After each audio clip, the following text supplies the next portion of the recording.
Bom dia, a paz do Senhor esteja com você. Estamos dando início aqui a mais um devocional da manhã. Estamos lendo o livro de Provérbios. Eu tenho certeza de que você que tem me acompanhado está sendo abençoado pela palavra. Eu estou sendo, né? Estou sendo instruído aqui pela palavra de Deus. Então, se você está aqui pela primeira vez, seja muito bem-vindo. Se inscreva no canal e me acompanhe aqui de segunda a sexta-feira, nosso devocional. Eu tenho certeza que você será abençoado em nome de Jesus. Amém? Então vamos aqui à leitura do capítulo 29 de Provérbios, tá? Que diz assim, versículo 1: Quem insiste no erro, depois de muita repreensão, será destruído sem aviso e irremediavelmente. Esse versículo ele é um pouco assustador, né? Porque a gente muitas vezes é instruído a não fazer determinada coisa, é instruído a não continuar fazendo alguma coisa, e quando a gente é repreendido e a gente continua insistindo no erro, a gente vai sofrer as consequências. Só que esse versículo ele se torna pesado porque diz ali que será destruído sem aviso, ou seja, do nada e irremediavelmente, ou seja, não tem mais volta. Então muitas decisões que a gente toma, se a gente sabe que são decisões erradas, se a gente receber uma repreensão dizendo que aquilo era algo errado e a gente continuar, a gente vai sofrer a consequência e essa consequência será irremediável, ou seja, não vai poder se livrar mais dessa consequência. Então, pense muito bem nas decisões que você toma, nas repreensões que você recebe. Seja sábio. Quando você receber uma repreensão, não fique bravo, não fique nervoso ou irado, mas receba a repreensão como uma forma de livramento para a tua vida, tá bom? Versículo 2 diz assim: quando os justos florescem, o povo se alegra. Quando os ímpios governam, o povo geme. Então aqui basicamente está falando, né, na questão de liderança. Quando as pessoas são lideradas por alguém justo, né, aqui está dizendo que quando os justos florescem, o povo se alegra. Quando um homem está no poder, que é um homem justo, o povo vai florescer. Mas quem vai florescer? Os justos. E por causa disso, toda a nação vai se alegrar. Então é uma verdade, porque quando a justiça, aqueles que são justos, eles florescem, eles aparecem. Eles podem promover a justiça, ao passo de que o ímpio é totalmente ao contrário. Ele promove a destruição e por isso o povo geme. Versículo 3: o homem que ama a sabedoria dá alegria ao seu pai, mas quem anda com prostitutas dá fim à sua fortuna.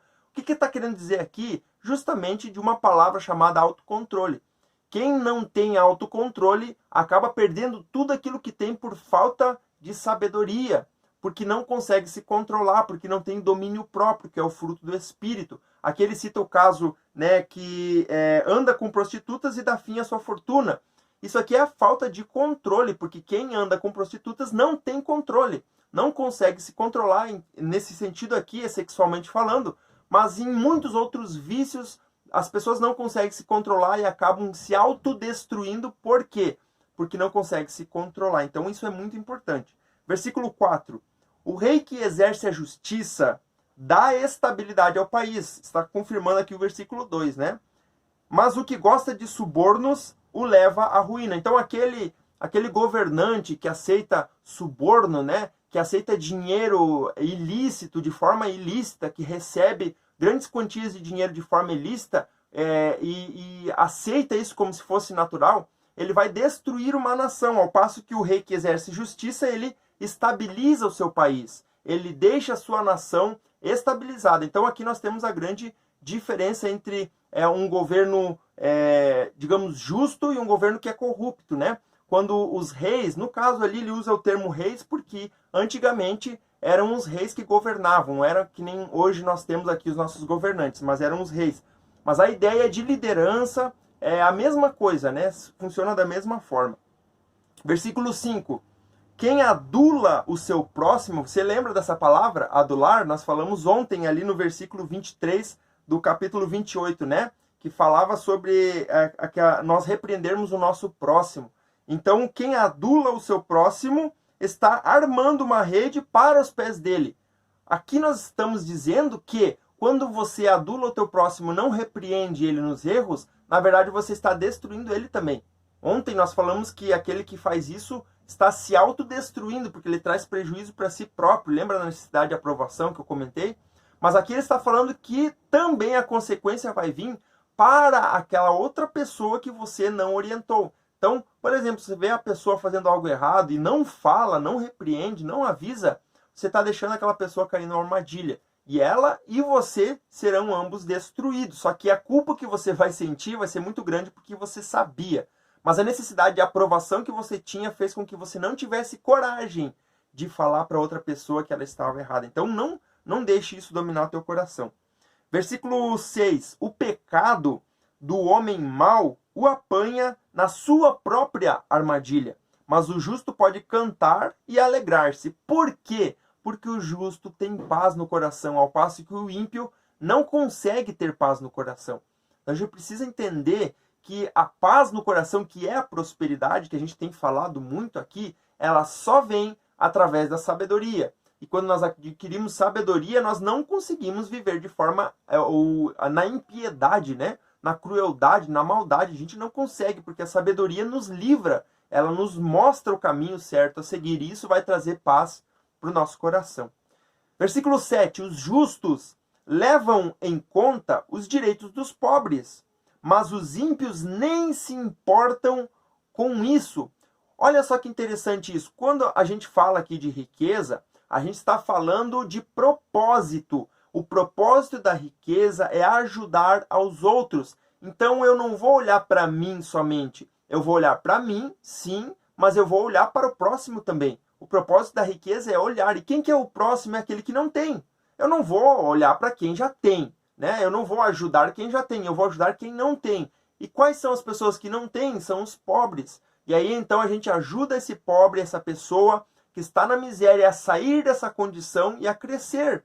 Esse é o propósito da nossa vida financeira, a nossa riqueza, né, na verdade. Versículo 8.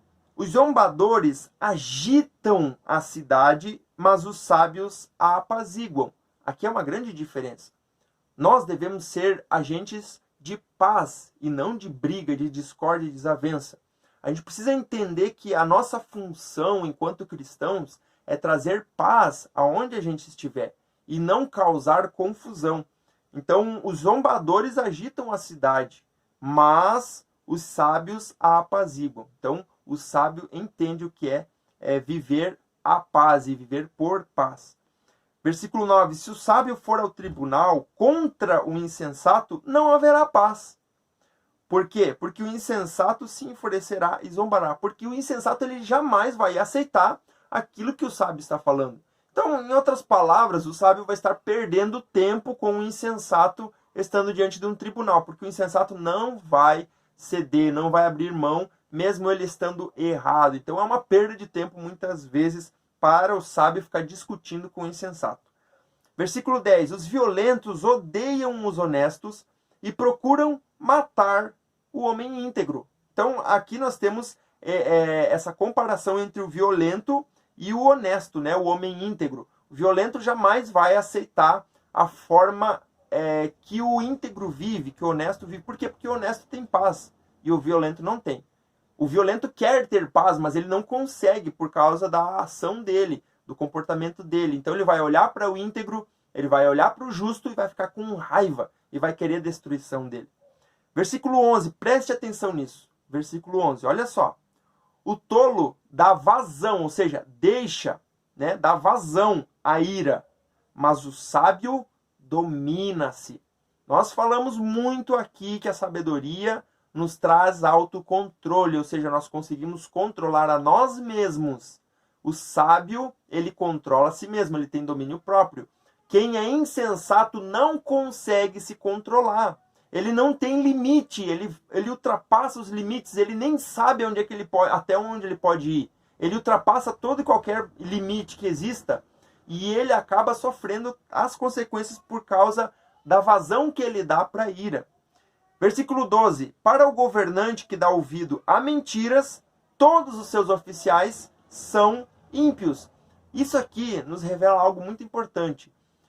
há um ditado que diz assim, diga-me com quem andas e te direi quem és.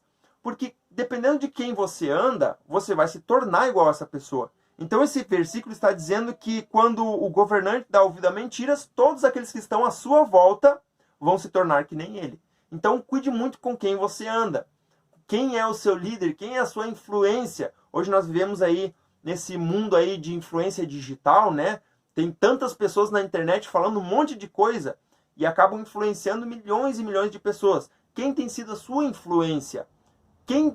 Para quem você tem dado ouvidos? Você pode se tornar igual a essa pessoa. Então você precisa prestar muito atenção nisso e filtrar, né? E por fim, o pobre e o opressor têm algo em comum. O Senhor dá vista a ambos. Ou seja, tanto o pobre como o opressor são dois seres humanos. Deus deu vista para os dois. A luz de Deus vem sobre os dois, sobre o justo, sobre o ímpio. Então a gente precisa entender que muitas pessoas ao nosso redor parecem prosperar porque a bênção de Deus vem sobre elas. Mas a realidade é que cedo ou tarde elas vão cair. Mas Deus vai vir sobre essas duas pessoas, o pobre ou o rico. Aquele que tem, aquele que não tem. Deus está sobre essas duas pessoas, sobre essas duas classes, né? Mas aí a diferença que está, o justo prosperará, ao passo que o ímpio será destruído. E aí é o final, é a diferença que existe entre os dois, tá bom? Graças a Deus, vamos orar nessa manhã, se você pode, feche seus olhos, vamos agradecer ao Senhor pela sua misericórdia, graça e bondade, amém? Feche teus olhos e oremos. Pai, obrigado por essa manhã, pela tua palavra que fala aos nossos corações. Tu é fiel, tu é justo, tu é santo, tu é poderoso, Pai. Eu quero te agradecer por cada pessoa que está aqui comigo nesta manhã, que tem ouvido essa palavra, Senhor, essa orientação que vem diretamente, Senhor, do teu trono para as nossas vidas. Queremos te agradecer de todo o nosso coração. E eu peço que venha abençoar, Senhor, a vida de cada um, o lar, a família aqui representada, livrando de todo mal, Senhor, de toda enfermidade, Deus, de tudo aquilo que não vem de ti. Guarda a nossa vida. É o meu pedido nessa manhã, Pai. Eu te agradeço em nome de Jesus. Amém e amém. Graças a Deus. Que Deus abençoe tua vida. Você possa ter um dia abençoado na presença do Senhor. E aproveite já para se inscrever no canal, tá? Se você não fez isso ainda, se inscreve, deixa teu comentário aqui embaixo, compartilha esse vídeo com mais pessoas também e curte esse vídeo aqui também que me ajuda bastante, tá? Que Deus abençoe sua vida. Amanhã estaremos aqui novamente no nosso devocional e eu espero você. Até lá, que Deus abençoe.